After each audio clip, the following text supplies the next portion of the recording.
胆固醇 cholesterol 是一种脂质类分子，存在于人体细胞的细胞膜中，以及在体内的脂质代谢中起关键作用。以下是有关胆固醇的详细解释。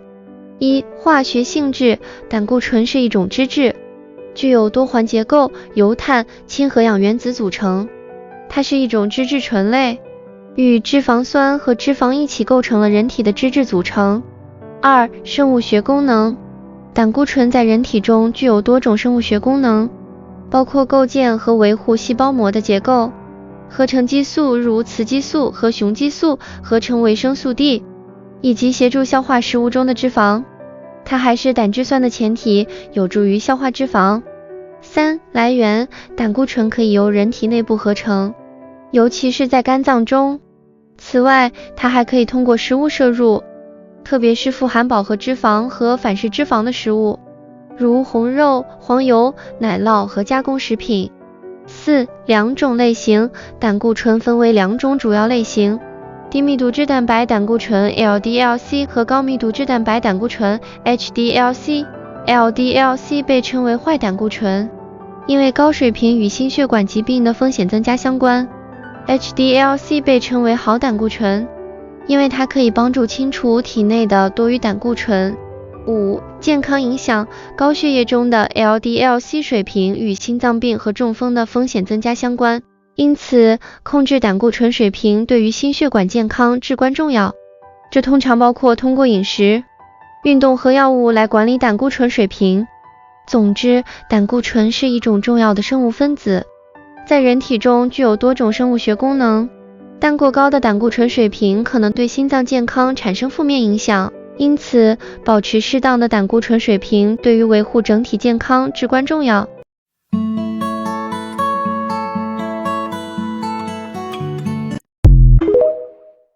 Foods to avoid if your cholesterol level is high.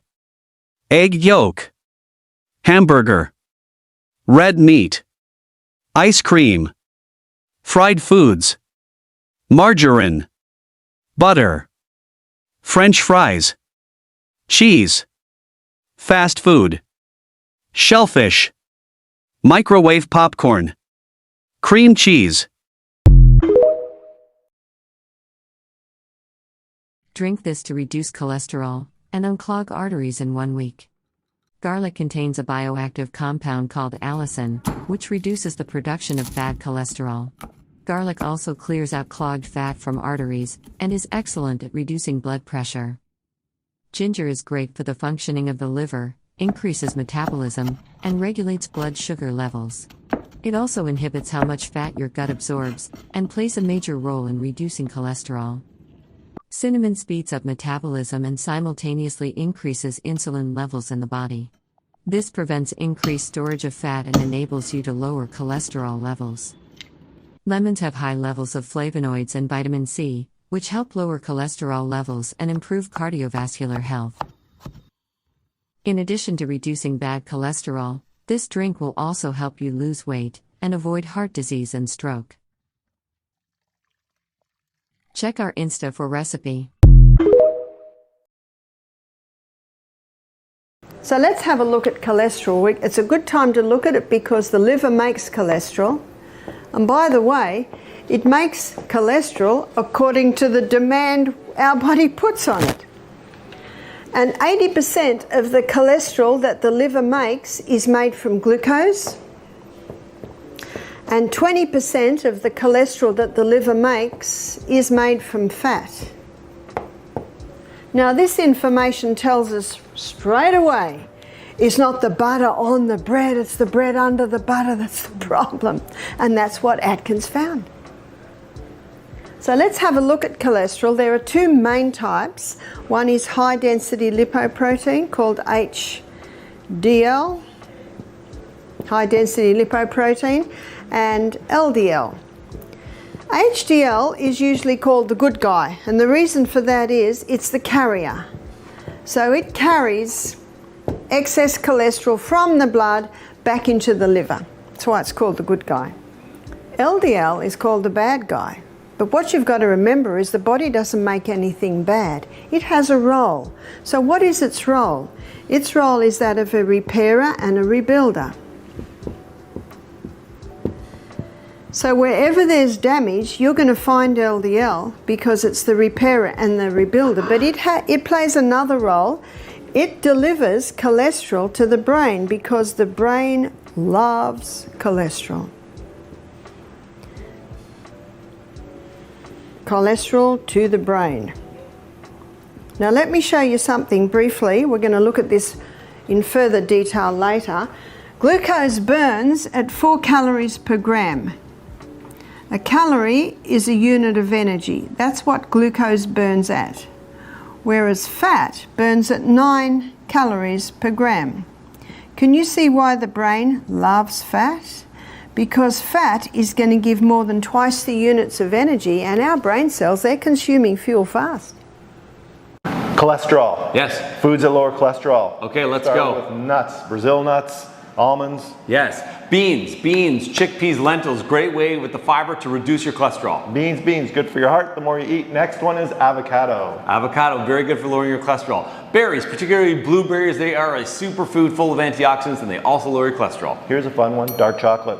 Yes. Here's not so fun one, green leafy vegetables, but kale and spinach are excellent for lowering your cholesterol. Kale, tough one. Fish. Okay, fresh fish, high omega-3 fatty acids, reducing your cholesterol. Number 8 is oats and barley. So these ancient grains really work hard to lower your cholesterol. The last one I'm going to say is grapes. Before it turns into wine, eat the grape. Good call. Number 10 is generic forms of fiber, including psyllium husk and chia seeds. These really work hard to lower your cholesterol. Good luck lowering your cholesterol. And if you like it, please like this video and check our long form out on YouTube. If you've been told that you have 6 months, 3 months, a year to lower your cholesterol, or else you will be put on a statin medication, then you need to run from that doctor. Why? Because most likely they did not test you for any other parts of inflammation or infections or even hormone levels. So how do hormones get involved in rising cholesterol? Well, get this, every hormone that is a steroid hormone like progesterone, testosterone, estrogens, all come from cholesterol. That is the backbone. Now, of that cholesterol, I don't want to lose you here, but 80% of that cholesterol is an LDL, a low density lipoprotein, LDL, the bad cholesterol. So we actually need LDL cholesterol to create hormones. So if your hormones are dropping or out of balance, guess what your body might be producing more of? LDL cholesterol. Is your doctor checking that? Is your doctor connecting that? And they most likely are not. So I hope this helps you guys. Just keep in mind that if your doctor's not helping you check these things, I'd be happy to check them for you. I'd be happy to connect the dots. And do not get on that statin because it's not always a heart disease issue when it comes to rising cholesterol. It could be other areas of inflammation, other areas of infection, potentially even in the GI, and it can also be your steroid hormones. So I hope this helps. If you have any questions, message me, leave them in the comments, and have a great one. I reversed my high cholesterol and I'm going to show you how. For reference, this was me 90 days ago. I was diagnosed with high cholesterol when I was 26 years old. And even though I lost my father because of high cholesterol, I lost family members because of high cholesterol, I still never took it that serious. And I understood now why I didn't. It was because I never understood what it meant. Eventually, my doctor ended up prescribing me statins and I've been on that for years. Even while I would use my medication, I was feeling really bad chest pains. My chest felt really, really heavy at times. And just eating foods that were greasy and unhealthy would give me so much anxiety because I was worried about what it was doing to my health, but it was so hard for me to resist it. Until one day, I felt extremely heavy pain in my chest, unbearable pain. It felt like so much pressure. And when I went to get checked out, I was told from an ECG that I had a very mild heart attack. And guys, I was only 27 years old. Now that's when I started taking it seriously. Many people probably look at my pictures or look at me and think, wow, she's so skinny, or she looks fit, or she's probably healthy. But guys, what goes on in our bodies on the insides is nothing compared to what's happening on the outside. You can look like this and still still be very unhealthy. So although I looked pretty good on the outside, what you don't see was that I was struggling with feeling tired all the time. I was constantly feeling bloated. I had low energy. I had multiple chest pains and pressure in my chest with high cholesterol, constantly feeling exhausted. I had irregular cycles and had multiple signs of insulin resistance. I was constantly craving salty and sugary snacks, and I would just feel like snacking. I just had the urge to constantly snack, whether it was chips, whether it was cookies, whatever it was, I was just constantly snacking. Now at this point in time, I wanted to get healthy. I wanted to not live in fear of knowing that I can have a heart attack or stroke at any point in time. So I started dieting, I started working out, but I could never sustain it and I wasn't getting any results. Now typically when we're struggling with high cholesterol, we're also struggling with insulin resistance. And the only way to fix insulin resistance is by controlling your blood glucose levels. So here's what I did. I started intermittent fasting. I now do 16 hours of fasting and 8 hours of eating.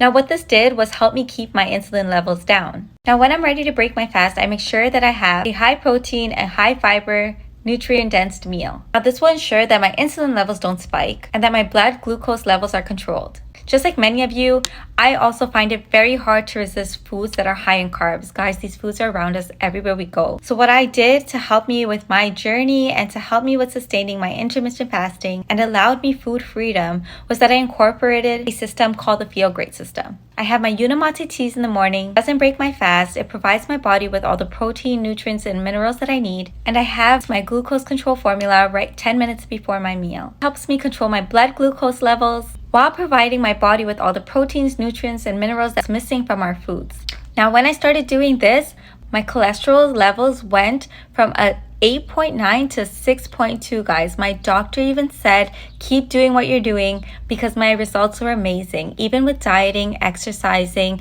taking my medication, none of that was helping me. The only thing that gave me actual real results was being consistent with the way that I was controlling glucose being absorbed into my bloodstream. And by doing that, I was controlling the amount of cholesterol that was being absorbed into my bloodstream. Not only did my cholesterol levels regulate, but so did my cycles. My energy levels are amazing. I have clean energy. I no longer feel that crash after I eat. I don't feel tired and exhausted all the time. I no longer crave those sugary and salty snacks. I just completely feel so much better. I feel like myself again. So not only do I look like this on the outside, but I'm so much healthier on the inside.